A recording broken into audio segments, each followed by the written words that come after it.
जय।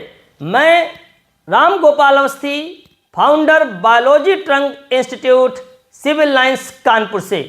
बच्चों 5 मई को एग्ज़ाम है आपका नीट का, और मैं आपको बायोलॉजी एनसीईआरटी में एक नई सीरीज लेकर के आया, वरदान सीरीज, जिसके 2 एपिसोड हो चुके हैं।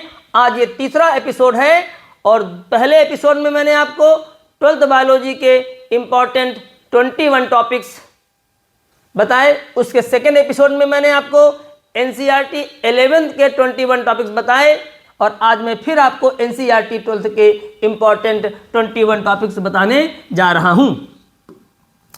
मैंने कहा बच्चों कि एनसीईआरटी में हजारों टॉपिक्स हैं, और नीट के एग्जाम में 100 क्वेश्चन आते हैं, यानी कोई 100 टॉपिक्स आपसे पूछे जाएंगे पूरे 11th और 12th की एनसीईआरटी में। मैंने ये भी कहा था कि कई टॉपिक्स से 2 या 3 क्वेश्चन भी हो सकते हैं, यानी बहुत ज़्यादा 11th और 12th की एनसीईआरटी को मिला करके 90 टॉपिक आपके पेपर में 5 मई को मिलेंगे। लेकिन एनसीईआरटी में तो हज़ारों टॉपिक हैं, इसीलिए हर साल मैं अपने एक्सपीरियंस के आधार पर और ईश्वर की कृपा से आपको बायोलॉजी में वो इम्पॉर्टेंट टॉपिक्स बताता हूँ जिनकी संभावना होती पेपर में आने की। आप पढ़िए पूरा, लेकिन हमारे बताए गए टॉपिक्स पर ज़्यादा फोकस करिए। हजारों टॉपिक्स हैं, आपको सोचो उनमें से 100 क्वेश्चन आने हैं, और मैंने ये भी कहा कि 100 टॉपिक्स में से भी कुछ टॉपिक्स रिपीट्स होंगे, यानी केवल 90 टॉपिक से आपको क्वेश्चन मिलेंगे। तो आज मैं फिर आपको वरदान सीरीज नीट 2024 बायोलॉजी के important topics episode 3 NCERT 12th को लेके बताने जा रहा हूं। चलिए शुरू करते हैं बच्चों। तो आपकी पढ़ने की स्ट्रेटजी जो भी है आप वैसे ही पढ़िएगा, बस जैसे ही आपको ये वीडियो शाम को अपलोड हो तुरंत उन टॉपिक्स को लेकर के जल्दी जल्दी, मैंने कहा था, आप रिवीजन करिएगा। मैंने आपसे ये भी कहा था कि कम से कम इस एपिसोड्स के सहारे आप अच्छे से एनसीईआरटी में रिवीजन भी कर सकते हैं, क्योंकि यहाँ पर कोई चैप्टर वाइज तो मैं बता नहीं रहा हूँ ना, मैं बता रहा हूँ यूनिट वाइज। मैं तो रैंडमली बता रहा हूँ, ये टॉपिक पढ़ लो, ये टॉपिक पढ़ लो, और जैसे मैं आपको रैंडमली बता रहा हूँ वैसे आप रैंडमली रिवीजन भी कर लीजिए।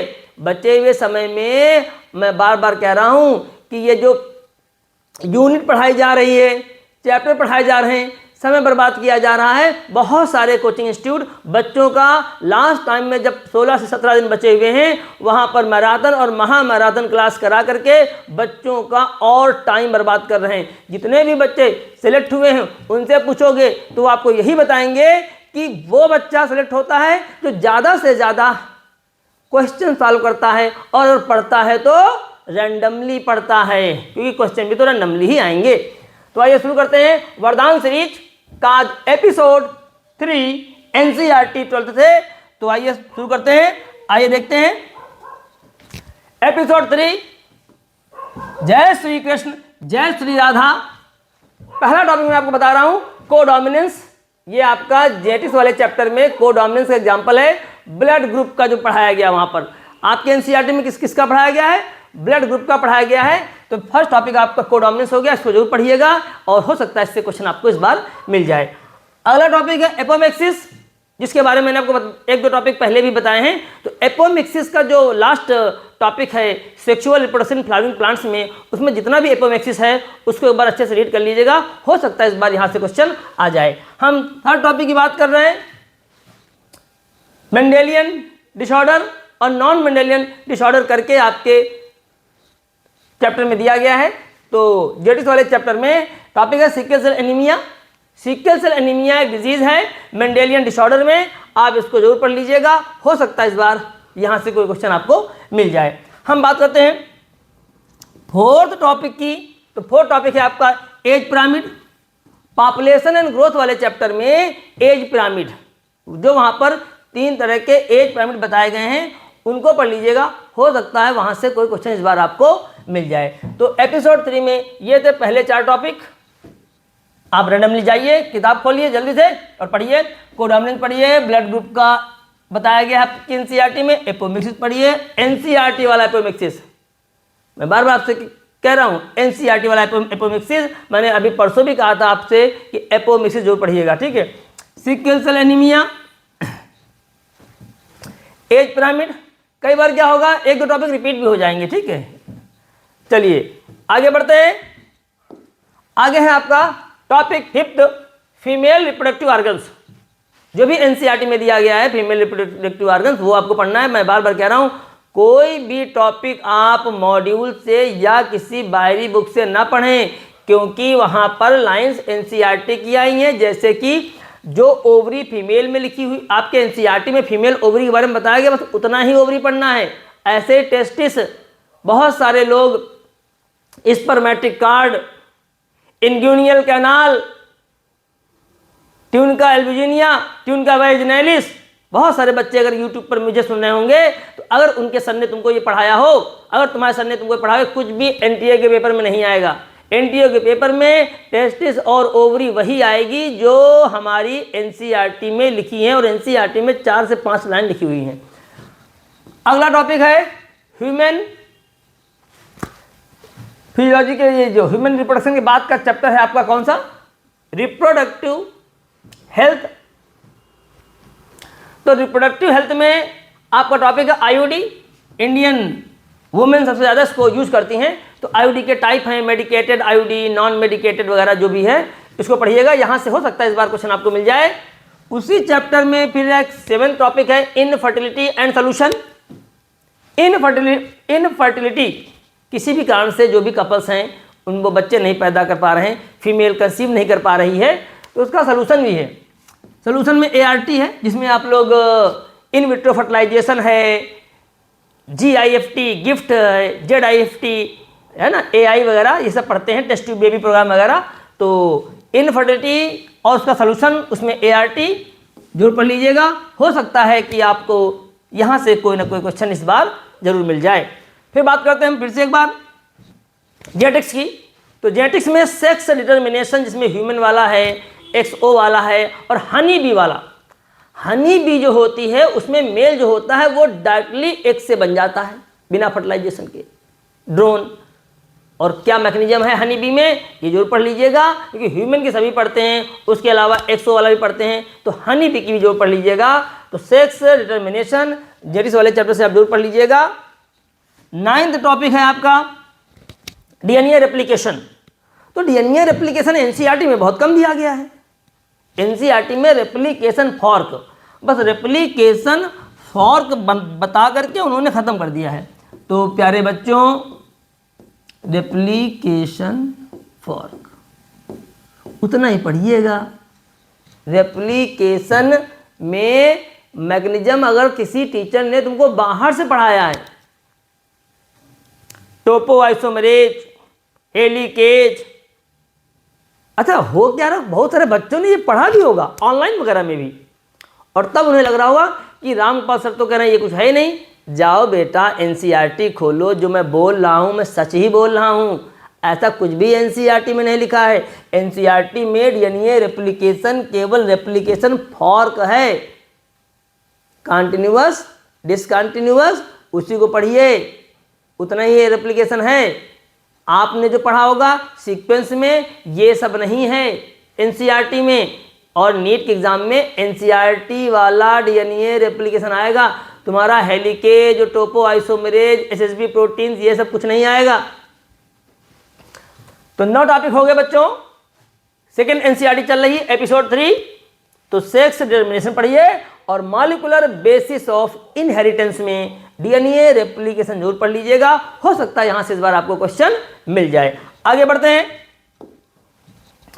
टॉपिक 10 है डीएनए फिंगरप्रिंटिंग। तो वही chapter molecular basis of inheritance में डीएनए फिंगरप्रिंटिंग एक टॉपिक है, जिसमें डीएनए पॉलीमॉर्फिज्म है, वीएनटीआर है।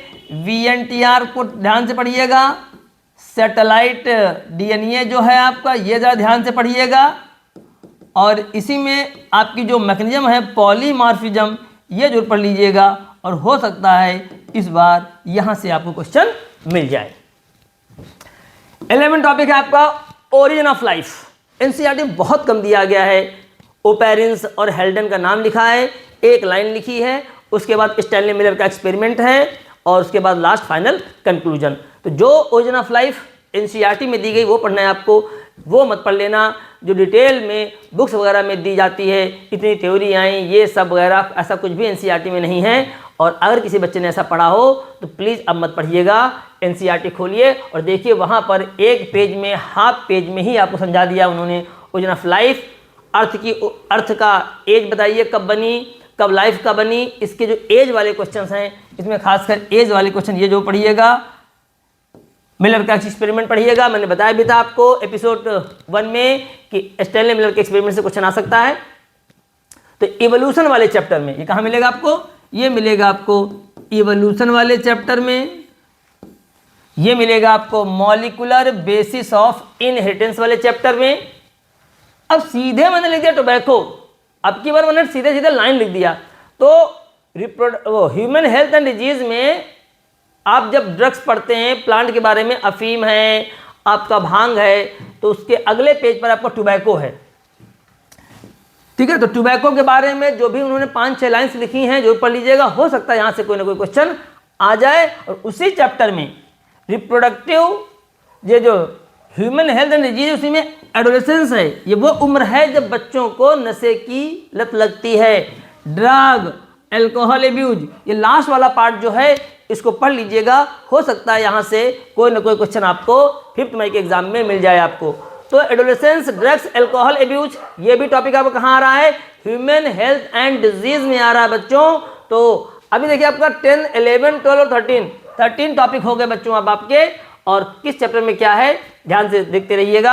आगे बढ़ते हैं, आगे बढ़ रहे हैं। टॉपिक 14 है आपका बैक्टीरियल, वायरल, फंगल डिजीज। फिर वही ये ह्यूमन हेल्थ एंड डिजीज वाले चैप्टर से आया है। तो जो डिजीज दी गई हैं आपकी एनसीईआरटी में, है ना, टाइफाइड है आपका, निमोनिया है, वायरल में आपका कोल्ड है, एक बढ़ गया बेटा चिकनगुनिया, है ना, डेंगू और चिकनगुनिया जो एनएमसी ने बढ़ाया है उसको भी ध्यान से देख लीजिएगा। कॉमन कोल्ड पहले से था, कॉमन कोल्ड वायरस में कॉमन कोल्ड पहले से था, तो कॉमन कोल्ड तो पहले से था, कॉमन कोल्ड, फिर एनएमसी ने बढ़ाया है, जो नया सिलेबस आया है एनएमसी का थोड़ा सा बढ़ा है, उसमें डेंगू और चिकनगुनिया, ये 2 वायरल डिजीज और पढ़ लीजिएगा। फंगल में आपकी एक ही डिजीज है, वही जो रिंगवर्म, दांत जो होता है वो पढ़ लीजिएगा। तो हो सकता है यहाँ से इस बार आपको कोई एक क्वेश्चन पेपर में 5 मई को मिले। फिर बात करते हैं फूड पिरामिड की, इकोसिस्टम वाले चैप्टर में जो 3 तरह के फूड पिरामिड होते हैं, नंबर का पिरामिड, बायोमास का पिरामिड और एनर्जी का पिरामिड।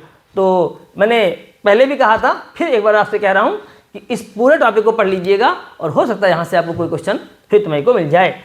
बात करते हैं 16 टॉपिक की। तो पॉपुलेशन ग्रोथ, पॉपुलेशन ग्रोथ में जो भी आपका इक्वेशन है आपका, तो वो सब देखिएगा।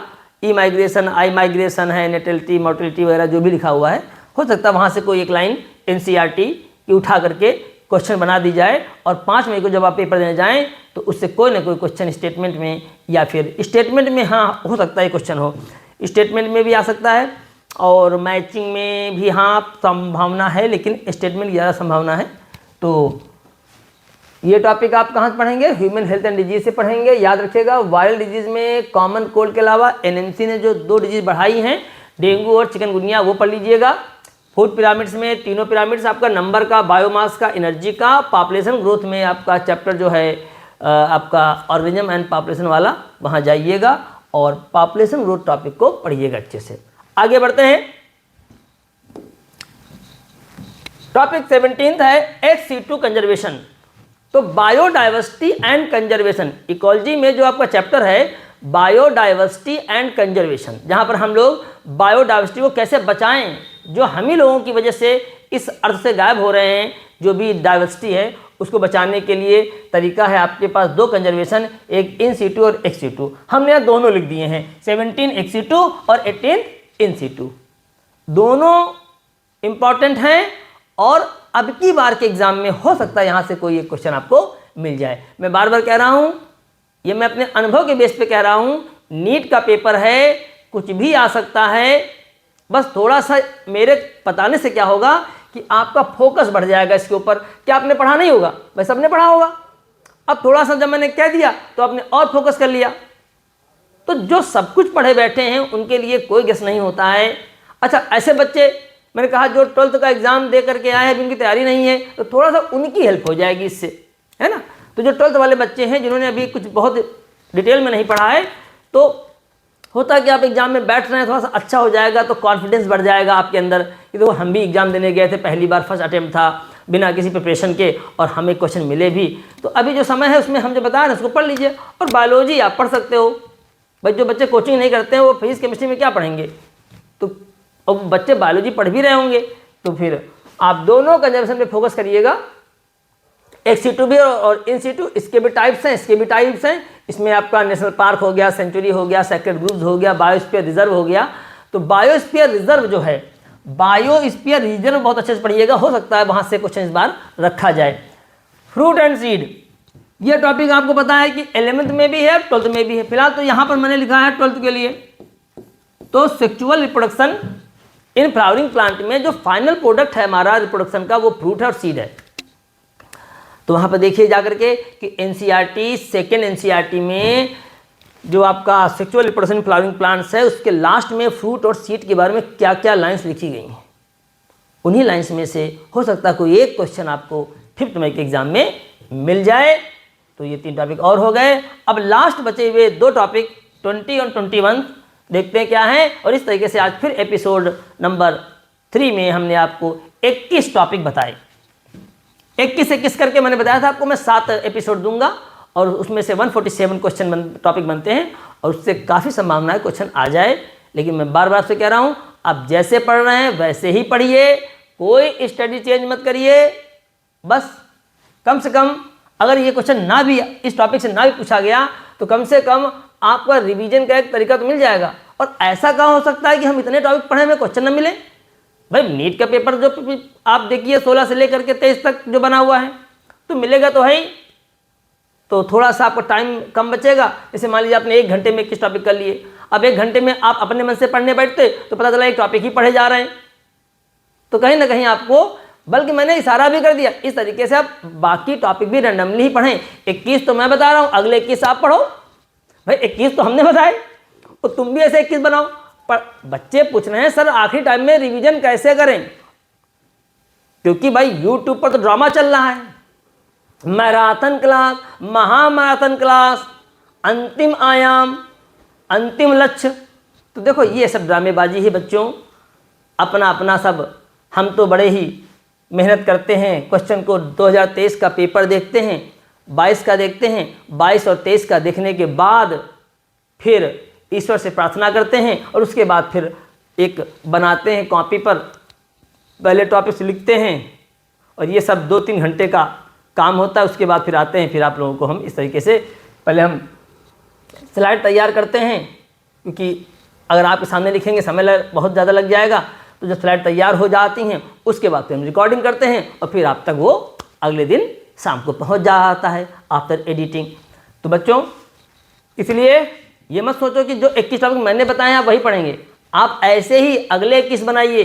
केमिस्ट्री में भी यही करिए, रैंडमली पढ़िए, फिजिक्स में भी रैंडमली पढ़िए और बायोलॉजी में भी ऐसे ही 21 का सेट बना करके आप 2-4 घंटे में काफ़ी बायोलॉजी रिवाइज कर सकते हैं 11th की एंड 12th की। तो चलिए अब लास्ट के उन 2 टॉपिक को और देख लिया जाए और आज का एपिसोड 3 में 21 टॉपिक हमारे पूरे हो जाएं। आज मर्यादा पुरुषोत्तम प्रभु श्री राम का जन्म दिवस है और प्रभु श्री राम अपने जन्म स्थान अयोध्या में विराजमान हो चुके हैं। हम सभी भगवान मर्यादा पुरुषोत्तम श्री राम से प्रार्थना करते हैं कि प्रभु श्री राम हम सब पर अपनी कृपा दृष्टि बनाए रखें और हम सभी को अपने मर्यादा में रहते हुए, अपने कर्तव्य को करते हुए अपने लक्ष्य की प्राप्ति हो। प्रभु राम तुम सभी बच्चों पर अपना कृपा बनाएं और आप सभी, मैं बार बार कह रहा हूँ, अपने मर्यादा में रहते हुए आपने जितनी भी मेहनत की है उसका आपको प्रतिफल मिले। तो सभी बच्चों को प्रभु श्री राम के जन्मदिवस रामनवमी की बहुत बहुत शुभकामनाएं। जय श्री राम, जय श्री राम, जय श्री राम। तो आइए लास्ट के 2 टॉपिक देखते हैं हम। 20 टॉपिक है embryonic development in human. Human में जो एम्ब्रियोनिक डेवलपमेंट होता है, जाइगोट बन गया, अब जाइगोट के बाद मारुला बनेगा, मारुला के बाद ब्लास्टुला बनेगा, ब्लास्टुला के बाद गैस्ट्रुला बनेगा, फिर इम्प्लांटेशन होगा और उसके बाद 9 महीनों में कैसे उस एम्ब्रियो से पूरी बॉडी बनती है, हाथ कब बने, पैर कब बने, बाल कब आए, आंखें कब बनी, कब बच्चे ने हिलना डुलना शुरू किया। तो ये सब जो भी है लास्ट टॉपिक आपका एम्ब्रियोनिक डेवलपमेंट इन ह्यूमन, वो जरूर पढ़िएगा। और फिर आखिरी टॉपिक है आपका 21 प्लेसेंटा। प्लेसेंटा में हार्मोन्स और प्लेसेंटा कैसे बना, प्लेसेंटा का रोल क्या है, उसका फंक्शन क्या है। तो इस तरीके से 12th एनसीईआरटी के 21 टॉपिक्स आपने आज फिर एपिसोड 3 में समझे हैं। और जैसे मैंने बताया वैसे पढ़िए, एक बार फिर से आप देख लीजिए, ठीक है। ये देखिए 3 टॉपिक ये हो गए, ये हो गए 3 टॉपिक, ये हो गए आपके, देखिए टॉपिक, ये हो गए आपके टॉपिक, और ये हो गए आपके टॉपिक, और ये आगे हम लोग वरदान सीरीज एपिसोड 3 में। तो आशा करते हैं कि आपके 3 एपिसोड हुए होंगे और इन 3 एपिसोड में आपने बहुत अच्छे से 21 टॉपिक तैयार कर लिए होंगे और पूरी संभावना है कि 5th मई के एग्जाम में आपको ये क्वेश्चन मिलेंगे। एक बार फिर से सभी को रामनवमी की बहुत बहुत शुभकामनाएं। जय श्री राम, भारत माता की जय।